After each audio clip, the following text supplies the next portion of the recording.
Graça e paz, irmãos. Amém. Bom dia a todos. É uma alegria estar aqui. Não é a primeira vez, como ele disse, algumas vezes já. Começo do mês a gente esteve aqui, eu e minha esposa, e é uma alegria ver a recepção dos irmãos, e que seja momentos felizes da gente juntos. Como ele falou, a gente concluiu o seminário naquela caminhada de 5 anos indo para o seminário juntos. A gente concluiu essa etapa. Nossa formatura é no dia 7 de fevereiro, estão todos convidados aí lá na Catedral Presbiteriana no Rio. Então, agora é uma nova etapa, é uma etapa mais responsável ainda. Obrigado pela recepção dos irmãos, agradeço ao Ramiro, a Sandra, que confiam na minha instrumentalidade. Não está comigo hoje a Paula, minha esposa, mas no domingo que vem estaremos caminhando aqui domingo pela manhã com os irmãos, e o Davi, que está na barriga da Paula, nosso filhinho, que em breve vai nascer trazendo alegria, fazendo barulho aqui com os irmãos, tá? Então, vai ser uma alegria, e eu convido vocês a mergulhar comigo na carta aos Colossenses. Então, que a gente, nesses domingos que eu tiver oportunidade, a gente mergulhe nessa carta, você leia essa carta em casa, e a gente vai meditar sobre Colossenses capítulo 1 hoje, do versículo 1 ao versículo 12.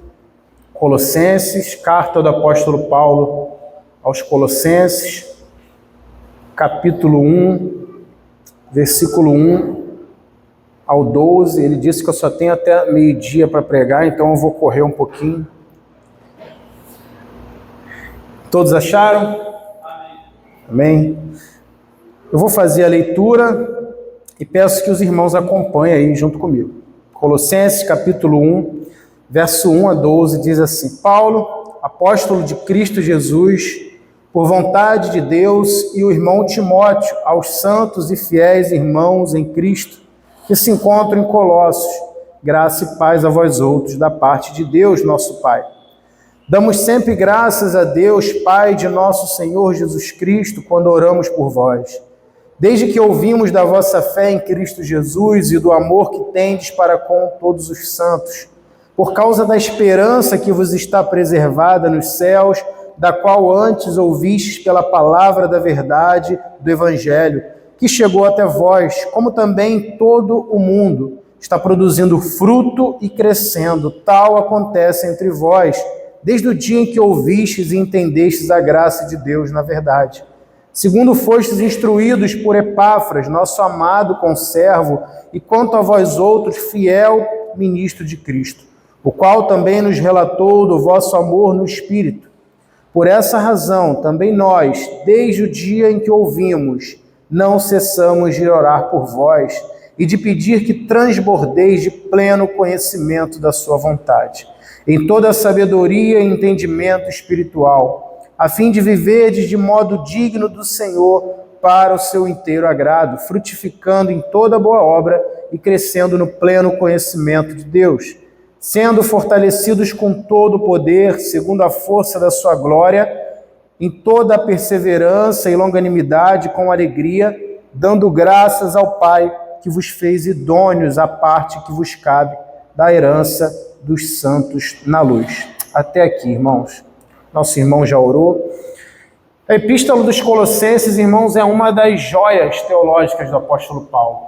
É uma epístola muito rica do Novo Testamento, escrita por esse homem quando enfrentava limitações, quando enfrentava prisão, quando enfrentava um dos momentos mais difíceis da sua vida. Provavelmente Paulo estava preso em Roma quando escreveu essa carta, e embora nunca o apóstolo Paulo tivesse, de fato, visitado pessoalmente a cidade de Colossos, aquela comunidade dos colossenses, uma cidade simples, uma cidade localizada no vale do rio Lico, uma cidade que tinha por cidades vizinhas Hierápolis, Laodiceia, e uma cidade que ninguém dava muita importância. O apóstolo Paulo, ele nunca visitou pessoalmente, mas o seu coração estava profundamente ligado àquela comunidade. os seus afetos, nas suas palavras, mostra essa ligação que o apóstolo Paulo tem com os colossenses. E o evangelho havia chegado naquela cidade. O evangelho havia chegado naquela cidade através de um colaborador de Paulo, através de um homem que, quando a gente olha no Novo Testamento, a gente nem dá muita importância, um homem chamado Epáfras, que Paulo chama de fiel ministro do evangelho. Epáfras provavelmente foi quem fundou aquela igreja e quem levava as notícias, as informações daquela comunidade para o apóstolo Paulo. E o propósito dessa carta era combater, irmãos, uma mistura de heresias que estava acontecendo ali. Heresias que começavam a se infiltrar na igreja, e essas heresias, esses falsos ensinos, eles ofuscavam a glória de Cristo. Eles tentavam diminuir a glória de Cristo, sempre sugerindo que precisasse de algo mais, sugerindo que Cristo não era suficiente para a salvação. Eles promoviam, por exemplo, o ascetismo, ou seja, a negação severa do corpo, uma espiritualidade, irmãos, voltada para a formalidade, voltada para algo que contemplasse muito mais aquilo que não se deve fazer e aquilo que se deve fazer como um conjunto de regras. Outra coisa também que fazia parte dessas heresias era o cerimonialismo religioso, ou seja, dava-se muita importância sobre as cerimônias, dava-se muita importância sobre aquilo que se voltava para a religião e a dependência de tradições humanas, experiências místicas, adoração a anjos, a potestades, e nesse pano de fundo, nesse contexto, nesse cenário, o apóstolo Paulo ele apresenta Cristo como a plenitude, como pleroma, como a suficiente, aquilo que os colossenses mais precisavam e somente precisavam. Nesse contexto, Paulo, então, principalmente a partir do versículo 13, que você não vai faltar semana que vem, vai estar aqui para acompanhar, ele vai apresentar Cristo como sendo aquilo que é pleno, aquilo que é a plenitude absoluta. Os colossenses não precisariam de algo além do que Cristo. Aquele que preenche todo o coração, aquele que vai além de toda a religião no seu sentido mais absoluto. E a minha pergunta nessa manhã, que vai ser a pergunta norteadora para essa mensagem, é se Cristo basta para você. Cristo basta para você? Cristo é suficiente para você? Grave bem essa pergunta, que a gente vai meditar nela durante toda essa manhã. Não é diferente hoje na sociedade que a gente vive, irmãos. Diversas heresias vão diminuir a pessoa de Cristo, vão diminuir a autoridade de Cristo, diversas heresias vão diminuir a suficiência de Cristo, mas também não só heresias, talvez a nossa vida, a minha vida, a sua vida pode ser um retrato dessa autossuficiência, de achar que nós não precisamos de Cristo, ou a nossa vida está pautada em coisas que Cristo é apenas um complemento. Talvez a nossa vida esteja pautada em coisas que Cristo somente é um acessório, Cristo somente é um suporte, Cristo pode ser somente um tripé, algo para nós alcançarmos outras coisas. Quando a gente pensa assim, Cristo não é suficiente para nós. Quando a gente pensa dessa forma, Cristo ele é colocado como um acessório, e é isso que estava acontecendo na comunidade dos Colossenses. Por isso, nessa reflexão, eu convido vocês a pensarem comigo sobre o evangelho frutífero e os seus efeitos. O evangelho que transforma e os seus frutos. Aquilo que o evangelho traz de transformação para mim e para você. Como o evangelho produz fruto em nós e quais são, irmãos, esses efeitos maravilhosos que a graça do evangelho traz para nossas vidas. Quais são essas raízes que o evangelho finca em nossos corações, capaz de transformar a nossa vida? A primeira coisa que a gente percebe do versículo 1 ao versículo 5, que o apóstolo Paulo está agradecendo aqueles irmãos e está colocando em ênfase duas coisas. A fé em Cristo Jesus e o amor por todos os santos. O apóstolo Paulo, no versículo 4, diz o seguinte: desde que ouvimos da vossa fé em Cristo Jesus e do amor que tendes para com todos os santos. Ele faz uma oração de ação de graças. Ele inicia a carta com uma saudação, como apóstolo de Cristo, pela vontade de Deus, e isso não é uma afirmação básica. Ele está querendo, com contundência, dizer que ele realmente é o apóstolo, é uma autoridade divina contra os falsos mestres daquela época. Então o apóstolo Paulo cita também Timóteo, colaborador dele em diversas regiões, em Éfeso, em Corinto, Timóteo como seu pupilo, seu aprendiz, aquele que estava aprendendo com Paulo, e ele cita Timóteo nos seus 2 primeiros versículos, e ele continua, quando chega no versículo 4, ele mostra 2 evidências daquela comunidade. Ele mostra 2 evidências que nós, como comunidade, precisamos ter. Ele mostra 2 características que vão completar a identidade do Evangelho. Esse Evangelho que é frutífero, esse Evangelho que é real, que transforma, precisa que seja baseado em 2 pilares fundamentais: a fé em Cristo Jesus e o amor por todos os santos. O apóstolo Paulo diz isso no versículo 4. Ele tem ouvido que a fé em Cristo Jesus e o amor para com todos os santos daquela comunidade tem agradado ao Senhor, tem agradado ao apóstolo Paulo. A verdadeira fé cristã, irmãos, nunca é uma fé estática. A verdadeira fé cristã, irmãos, ela nunca é uma fé fria. Pelo contrário, a fé cristã, o Evangelho, ele deve produzir em nós um amor prático. Um amor prático que não escolhe favoritos, mas abraça todos os santos, como o apóstolo Paulo diz. Eu tenho ouvido da vossa fé e o amor que vocês têm para com todos os santos. Aqui vemos essa aplicação profunda para nossas vidas. Se o cristianismo nosso, que a gente vive, se resume apenas a conhecimento intelectual, apenas a ritos externos, apenas a mera formalidade, mas não transborda em amor para a família de Deus, em amor para com todos os santos, em fé em Cristo, nós precisamos questionar se realmente vivemos esse Evangelho, se realmente nós compreendemos a suficiência de Cristo.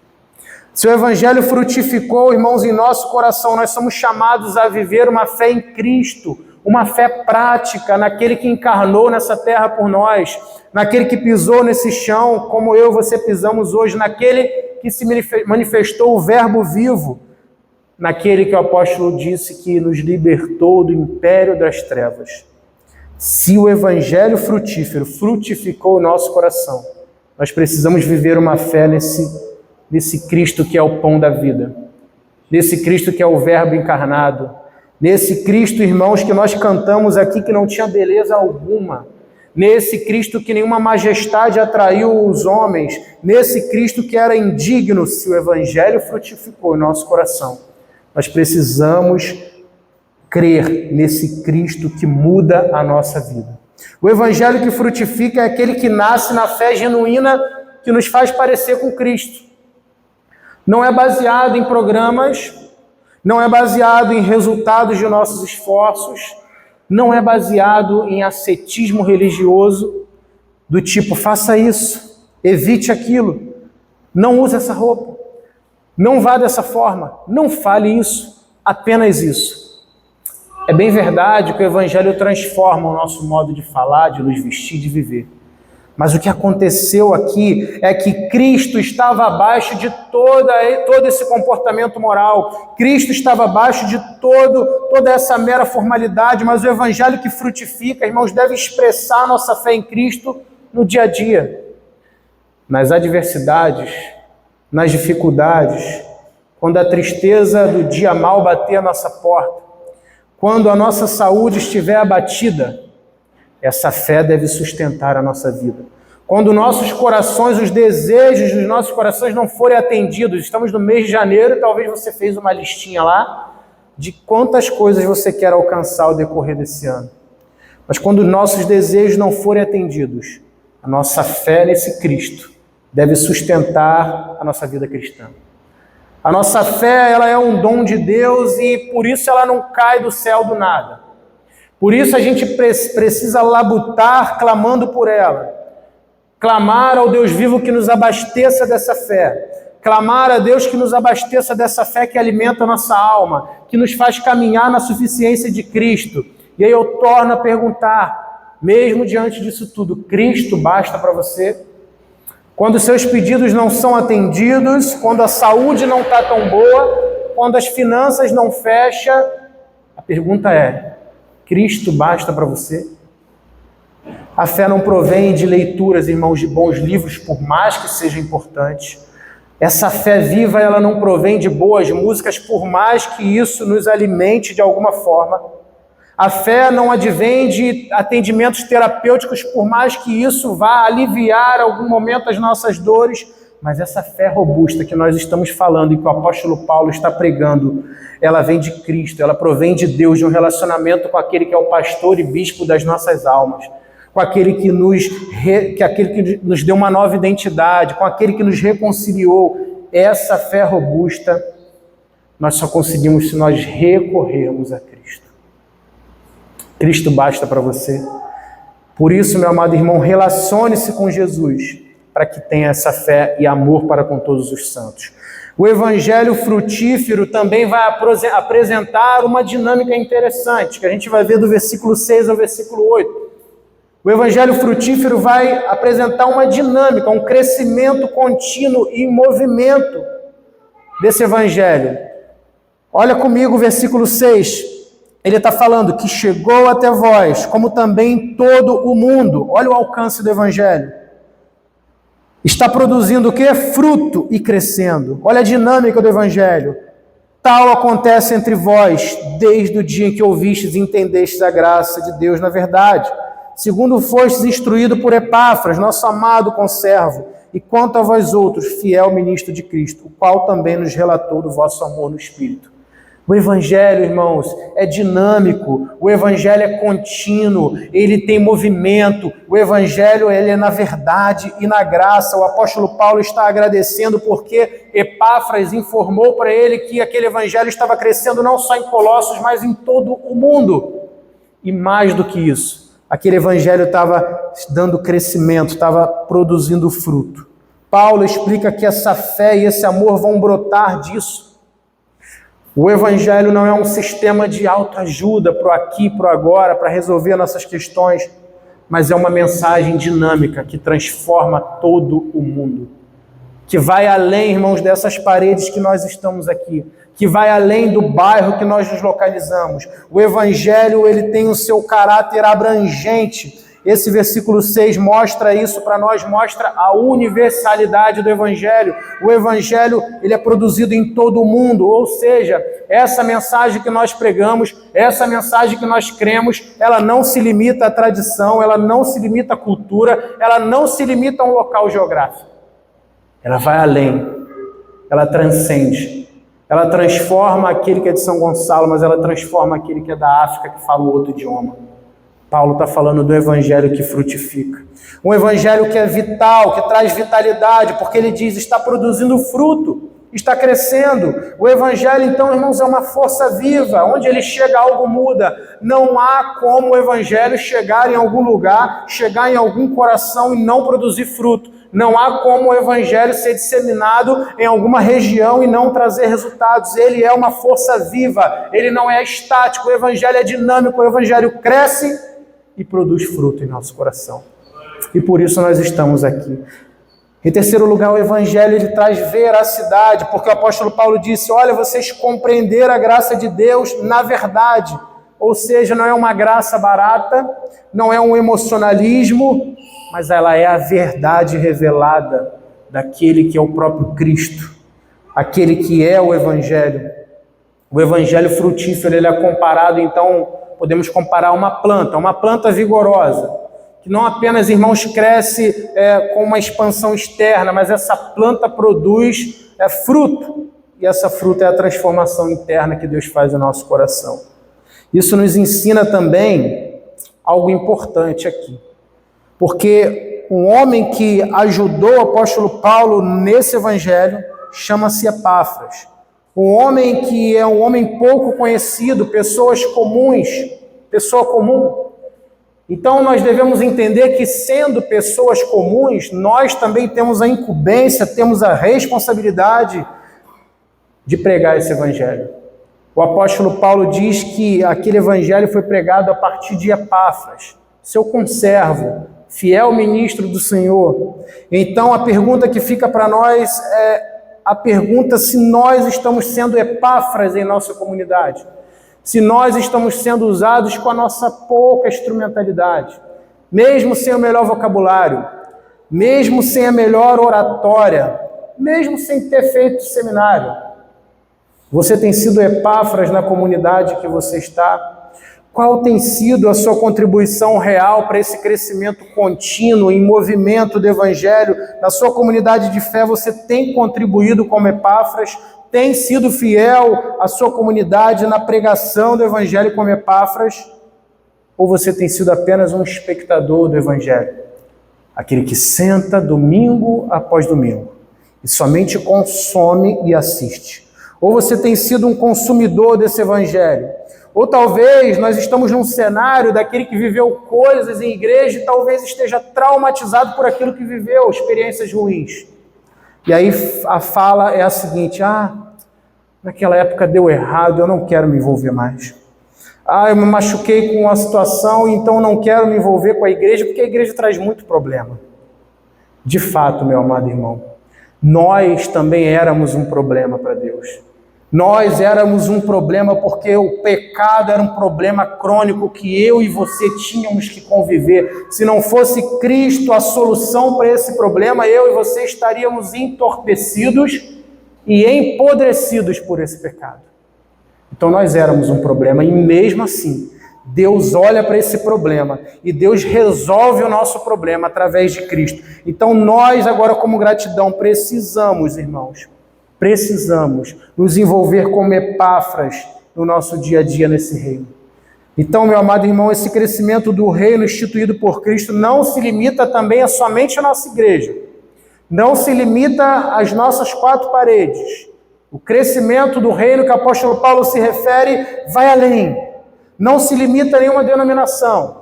Não se limita, irmãos, àquilo que nós vemos. Esse crescimento do reino contínuo em movimento nos chama a responsabilidade de sermos embaixadores aonde nós estivermos, aonde nós como igreja formos. Representarmos esse reino é um privilégio. Representarmos esse reino onde estivermos inseridos, pregarmos esse evangelho onde Deus nos colocar. Não podemos nos limitar a um evangelho estático, irmãos. Não podemos nos limitar a templos bonitos. Não podemos nos vangloriar de ótimo conhecimento teórico, intelectual e teológico, se o Evangelho não frutificou em nós. O Evangelho é o crescimento contínuo em movimento. Pessoas de diferentes classes sociais, pessoas de diferentes faixas etárias, de culturas diferentes, de regiões mais distintas são alcançadas por esse Evangelho e esse é o desejo de Deus. Portanto, precisamos olhar ao nosso redor, avaliar se essas pessoas estão sendo alcançadas, se nós somos essas ferramentas que Deus escolheu, nós precisamos ter esse olhar. Quem está faltando aqui nesse banco? Qual tipo de pessoa Deus quer trazer através de nós aqui para essa igreja? Deus quer trazer aquela pessoa que está sedenta do Evangelho, independente de onde ela mora, independente da roupa que ela usa, independente do local que ela está inserida. E Jesus vai mostrar essa dinâmica quando ele vai dizer aos apóstolos, no capítulo 4 de João, quando ele vai dizer aos discípulos, no versículo 34, quando os discípulos estão apertando Jesus sobre a fome, sobre a situação, e Jesus vai dizer: olha, a minha comida é fazer a vontade do meu Pai. A minha comida, aquilo que eu desejo, aquilo para o qual eu vim, é cumprir a missão e a vontade de Deus Pai. Não é de alimento físico que Jesus estava falando, mas ele estava falando dessa dinâmica do Evangelho, dessa prioridade que era a obra espiritual, era o chamado divino, era a evangelização. Isso deve mover o nosso coração. Esse Evangelho dinâmico, irmãos, deve nos chamar, deve nos mover a não a apatia espiritual, mas um dinamismo espiritual. Não sermos crentes apáticos, está tudo bem, passou o ano todo, não batizamos ninguém, não recebemos ninguém, ninguém foi transformado, está tudo bem, Deus é quem chama. Não, irmãos, nós devemos movimentar Nós devemos, como ferramentas, sermos ferramentas dinâmicas do reino. O evangelho frutífero é marcado por dinamismo. Em último lugar, e não menos importante, esse evangelho frutífero, esse evangelho que produz resultados, traz efeitos para nós, deve fazer com que nós cresçamos no conhecimento de Deus para um viver digno, para viver de maneira digna do nome do Senhor. Versículo 9, versículo 10 está o alvo de todo crente. O alvo que o apóstolo Paulo mostra e quer dos colossenses. O alvo do crente é crescer, ou deve ser crescer, no conhecimento de Deus para um viver digno. Versículo 9, acompanha aí. Por essa razão, também nós, desde o dia em que ouvimos, não cessamos de orar por vós e de pedir que transbordeis de quê? De pleno conhecimento da sua vontade, em toda a sabedoria e entendimento espiritual. Para quê? Para qual propósito? Versículo 10. A fim de viverdes de modo digno do Senhor, para o seu inteiro agrado, frutificando. Olha de novo a palavra frutificar aí. Em toda boa obra e crescendo. Olha de novo o crescimento aí. E crescendo no pleno conhecimento de Deus. A partir do versículo 9, então, Paulo vai transitar daquela ação de graças que ele faz para a intercessão, afirma que não cessa de orar por aqueles irmãos, diz que o conteúdo da sua oração é o cerne da vida cristã frutífera, e ele pede que aqueles irmãos busquem ser cheios do pleno conhecimento da vontade de Deus. O conhecimento que Paulo está falando aqui, irmãos, não é o conhecimento que é como um fim em si mesmo, como os agnósticos pensavam, como as heresias que tinham no momento pensavam, mas o conhecimento que o apóstolo Paulo está dizendo não é um conhecimento secreto, mas é um conhecimento do próprio Cristo, para que possais viver de maneira digna do Senhor. Nós só conseguimos viver de maneira digna do nome do Senhor se a gente conhecer o Senhor. Se a gente labutar em conhecer e crescer no Senhor, crescer no pleno conhecimento de Deus, irmãos. E quanto mais nós vivermos para Ele, mais nós o conhecemos. O conhecimento vai gerar em nós obediência. Vai gerar em nós obediência que aprofunda esse conhecimento. O conhecimento vai gerar em nós olharmos para Deus como um amigo, olharmos para Deus como um pai, olharmos para Deus como Senhor. E somos fortalecidos a perseverar nesse conhecimento. E como é que persevera nesse conhecimento? Talvez você pergunte.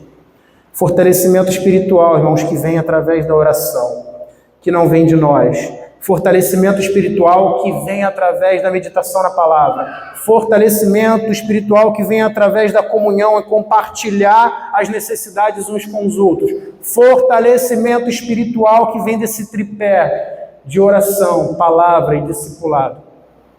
Crescer no conhecimento de Deus, então, envolve relacionamento, envolve aproximação. Os discípulos só conheceram a Cristo porque eles caminhavam com Cristo. Os discípulos foram chamados a caminhar um tempo com Cristo, a serem discipulados por Ele. E nós só conseguiremos conhecer esse Senhor se nós lermos a palavra de Deus, se nós orarmos e conversarmos com esse Deus, se nós compartilharmos desse Deus. Por isso, crescer em conhecer a Deus é mergulhar nas Escrituras, é clamar a Deus que avive a sua palavra em nós, é parar de ler a Bíblia como uma forma mecânica, é crescer no conhecimento de Deus orando individualmente e também orando coletivamente, é conhecer a Deus profundamente, irmãos, nos leva a uma vida genuína de obediência a Ele. Não tem como obedecermos a quem nós não conhecemos.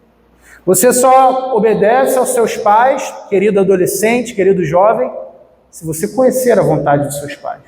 Senão, para você vai ser uma obediência cega. Mas você quer agradar os seus pais, porque você os conhece. E por isso você é chamado a obedecer aos seus pais. E Paulo diz, no versículo 7 do capítulo 3 de Filipenses, algo importante para nós.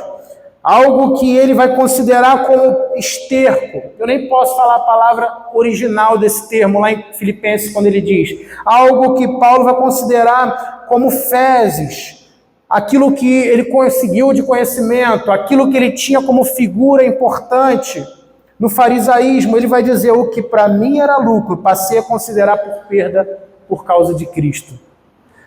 Mais do que isso, ele diz: considero tudo como perda comparado à suprema grandeza do conhecimento de Cristo.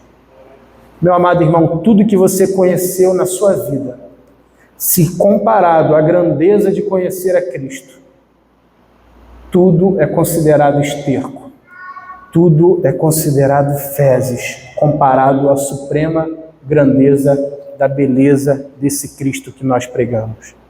Não há bem maior do que conhecer a Cristo. Então busque conhecer a Cristo e você será o discípulo mais parecido com Ele. Para concluir, irmãos, o sermão de Paulo aos Colossenses é um chamado à realidade. Em um mundo que nos oferece 1000 caminhos para a espiritualidade, dezenas de livros que apresentam fórmulas, segredos, títulos bem bacanas, religiões que nos trazem experiências místicas, usa a cor de tal roupa para dar sorte. Leia o livro deitado, não leia o livro deitado porque vai dar azar. Uma série de experiências místicas, uma série de coisas que não nos levam a nada. Numa sociedade dessa, nós precisamos resgatar a suficiência de Cristo. O evangelho frutífero não é aquele que nos torna mais religiosos, mas é aquele que nos torna mais parecidos com Jesus. Aquele que produz frutos de amor, aquele que cresce na graça e na verdade, aquele que nos capacita a viver de modo digno do Senhor. Por isso, algumas aplicações finais para nós, irmãos. Cristo basta para você? Então examine a sua fonte para ver se Cristo basta para você. Você tem buscado preencher o seu coração com o quê? Com tradições, com regras, ou com a plenitude de Cristo? Ou com pleroma, a suficiência de Cristo? Em segundo lugar, avalie seus frutos.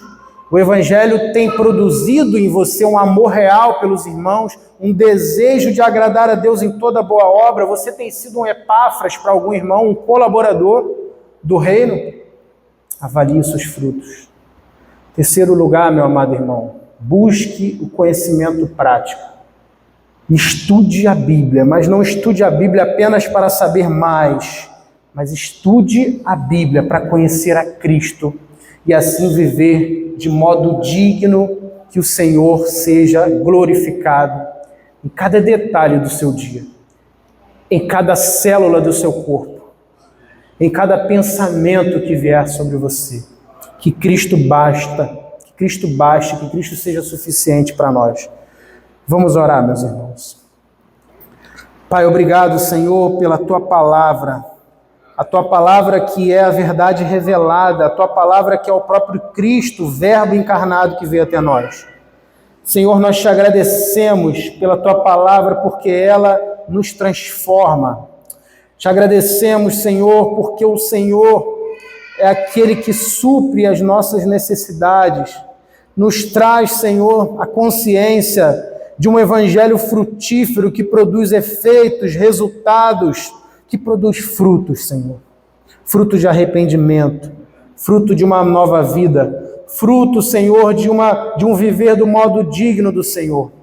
Traz essa convicção em nosso coração, que a gente tenha uma fé no Senhor, seja, Senhor, uma fé que possa nos capacitar a viver de um modo digno do Senhor. Que a gente também possa expandir o amor com todos os santos, com todos os irmãos, viver isso em plenitude na comunidade que o Senhor nos colocou. Ó Pai, em nome de Jesus, que esse evangelho, Senhor, ele traga ao nosso coração a consciência de que precisamos fazer mais, de que precisamos ser Epáfras onde estamos. Que esse evangelho, Senhor, em nome de Jesus, produza efeito em nós, tal como possa conduzir outros a esse reino tão glorioso que o Senhor nos transportou. Que o Senhor nos transportou. O Senhor nos tirou, Senhor, do império das trevas e nos colocou no reino do Filho do seu amor. Muito obrigado por esse evangelho frutífero, Senhor. Aviva essa palavra dentro de nós. Aplica essa palavra em nosso coração. Que no decorrer da semana, Senhor, nas nossas adversidades, nas nossas tribulações, na solidão da nossa alma, na carência, Senhor, do nosso coração, que a Tua palavra seja viva em nosso ser. Que a Tua palavra alimente a nossa fé. E que o Senhor cuide de nós. Obrigado, Senhor. Nós oramos como igreja, agradecidos por falar conosco, em nome de Jesus. E amém.